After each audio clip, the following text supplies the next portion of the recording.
जय हिंद। आज से हम लोग स्टार्ट करेंगे सुबह ध्यान योग। योग तो कर चुके, अब आते हैं ध्यान को। ध्यान मतलब बेसिकली होता क्या है, अपने आप को देखना, यानी कि वाचिंग योर सेल्फ, खुद को देखने को ही हम ध्यान कहते हैं। और अगर विवेक को बढ़ाना है तो ध्यान, सत्संग, सदगुरु, अलग अलग किताबें पढ़नी होंगी आपको। तो मैं तो अभी क्लास 12th में हूँ, तभी से मैं स्टार्ट करूँगा डेली सुबह योग किया जाए। योग का वीडियो तो नहीं आ पाएगा, लेकिन डेली ध्यान का वीडियो आएगा। डेली हम लोग 20 मिनट ध्यान करेंगे, 20 मिनट दो बुक पढ़ेंगे। कोशिश करेंगे क्वालिटी हो, भले ही क्वांटिटी वीडियो लंबा हो या ना हो, लेकिन क्वालिटी हो उस वीडियो में। आज से हम स्टार्ट करेंगे रश्मि रथी को। देखिए, रश्मि रथी रामधारी सिंह दिनकर एक महत्वपूर्ण रचना रश्मि रथी। रश्मि रथी में डेली 10 से 20 मिनट एक आध दो पैराग्राफ पढ़ेंगे। उसके बाद से डेली सुबह जिंदगी मतलब दिन की शुरुआत इससे करनी है। अभी बज रहा है 5, अभी बज रहे हैं 5 बजे तक। अभी एकदम नहा धो एकदम तैयार हो जाइए मेरे तरफ आराम से। जब आप जितना सुबह उठेंगे उतना ज़्यादा आपको टाइम मिलेगा, उतना ज़्यादा फ्रेश रहेंगे। जैसे देखिए, प्रथम सर्ग में रामधारी सर दिनकर ने कहा है, जय हो जग में भले जहां भी, नमन पुनीत अनल को, जिस नर में भी बसे हमारा नमन तेज को बल को, किसी वृंत पर खिले विपिन में पर नमस्य है फूल, सुधी खोजते नहीं गुणों का आदि शक्ति का मूल।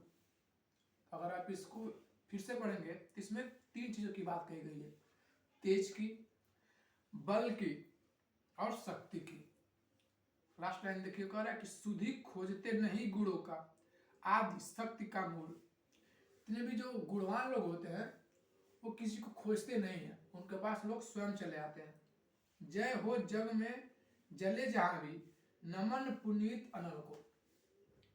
जयकार उसी की होती है जो आग रूपी संघर्ष में जलता है।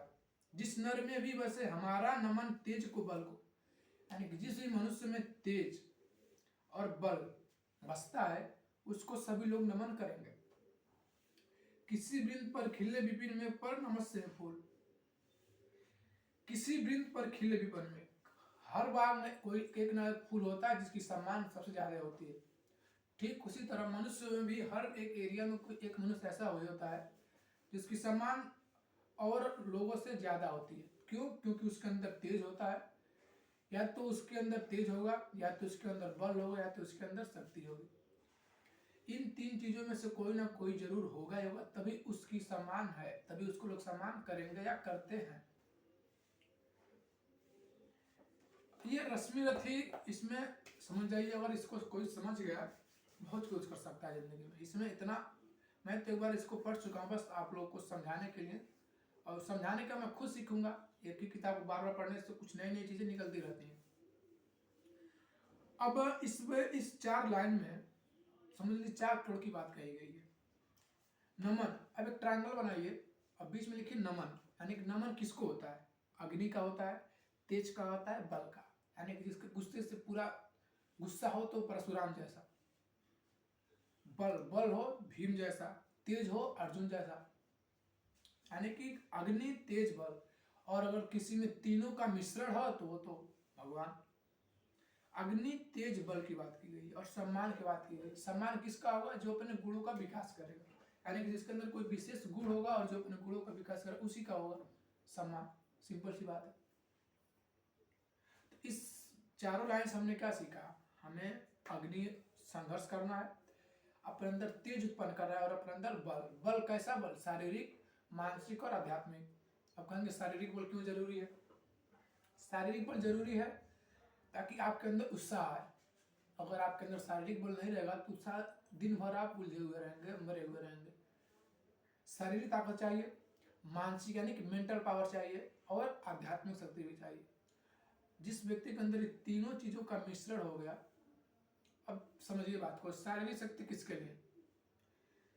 शारीरिक शक्ति, अब मान लीजिए आप किसी काम करना चाहते हैं, उसके लिए एक विल पावर चाहिए होती है। विल पावर बिना शक्ति के, बिना शारीरिक शक्ति हो ही नहीं सकता। एक ट्रायंगल बनाइए, उसमें लिखिए एक्सरसाइज फॉर बॉडी, एक्सरसाइज करनी है बॉडी के लिए। मेडिटेशन फॉर सोल, यानी कि ध्यान करना है अपनी आत्मा के लिए, अध्यात्म को, अपनी आत्मा को शुद्ध करने के लिए।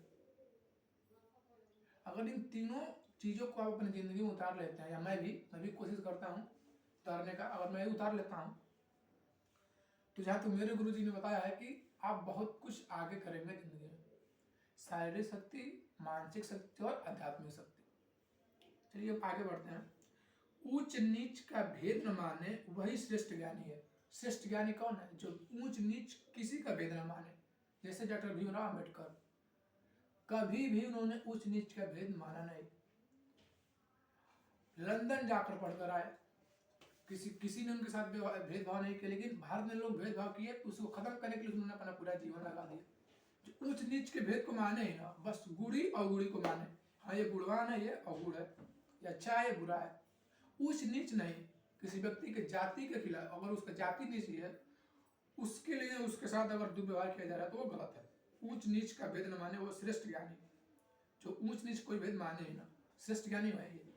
किसी को बहुत ज्ञान है, किसी को बहुत इन्फॉर्मेशन है और वो उच्च नीच के भेद को मान रहा है तो उसे ज्ञान का कोई कीमत नहीं है। आगे, दया धर्म जिसमें हो सबसे वही पूज्य प्राणी है। दया धर्म यानी कि काइंडली, धर्म यानी रिलीजियस, इसके अंदर दयालुता हो जैसे गौतम बुद्ध, जिसके अंदर धर्म हो जैसे भीष्म, जिसमें सबसे पूज्य वही प्राणी है, उसी की पूजा होती है जैसे ईश्वर चंद्र विद्यासागर। दया धर्म, गौतम बुद्ध, उनका भाई था देवदत्त, बगीचे में टहल रहे थे, उसको उनके भाई शिकार करके हंस को मार दिया। उन्होंने हंस को बचाया, उसके घाव को धोया। बाद में दोनों को देवदत्त आया, कहा कि हंस मेरा, मैंने इसको तीर मारा है इसलिए मेरा मुझे दे दो। लेकिन उनका नहीं, मारने वाले से बचाने वाले का अधिकार ज्यादा होता है। तुमने मारा, इसकी जिंदगी ली, मैंने इसको नया जिंदगी दिया है, इस तरह से इस पर अधिकार मेरा हुआ। दोनों मुकदमा लेकर गए राजा शुद्धोधन के पास। अंत में वही हुआ, गौतम बुद्ध को ही मिला, क्योंकि उनके अंदर दयालुता थी, काइंड हार्ट जैसे कहते काइंड हार्ट, उनके अंदर दयालु का गुण था। धर्म मतलब क्या? ये धर्म नहीं हिंदू मुस्लिम सिख, ये धर्म नहीं। धर्म अर्थात कर्तव्य, कि हमें किस परिस्थिति में क्या करना है, किस परिस्थिति में क्या नहीं करना है, इसको मान के चलेंगे, हमें यही हमारा धर्म है।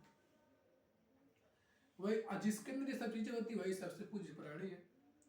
छत्री वही भरी हो जिसमें निर्भयता किया। छत्री कौन? छत्री वो नहीं राजपूत ठाकुर, छत्री है कुछ नहीं। छत्री वही जिसमें भरी हो निर्भयता किया, जिसके अंदर निर्भयता हो, किसी भी कोई भी संघर्ष आ रहा समय तो उसकी निर्भयता से उसका सामना करे, वही असली छत्री है। उसके अलावा कोई छत्री नहीं है। छत्री नाम लिखा है और कुत्ता देखकर भाग गए।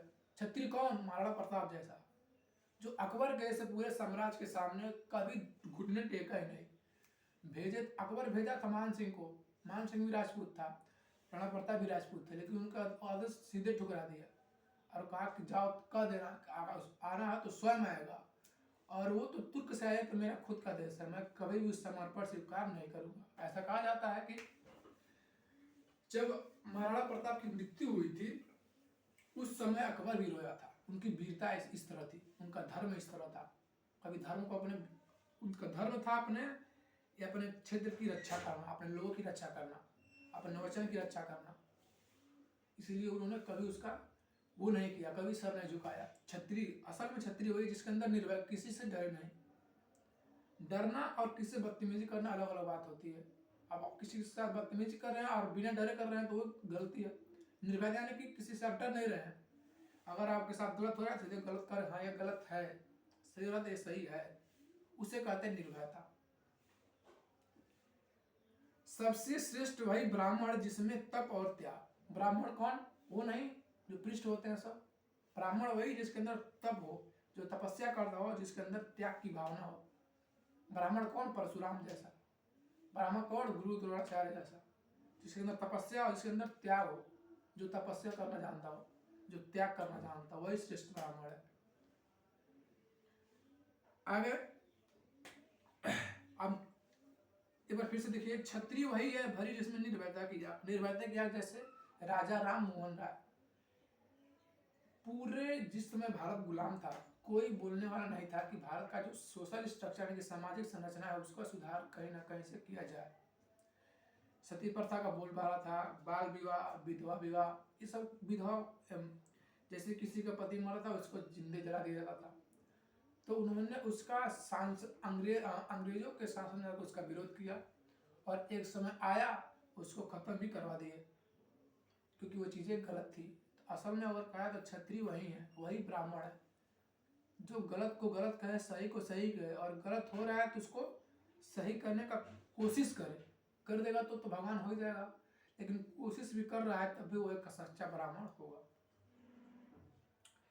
तेजस्वी सम्मान खोजते नहीं गोत्र बतलाकर।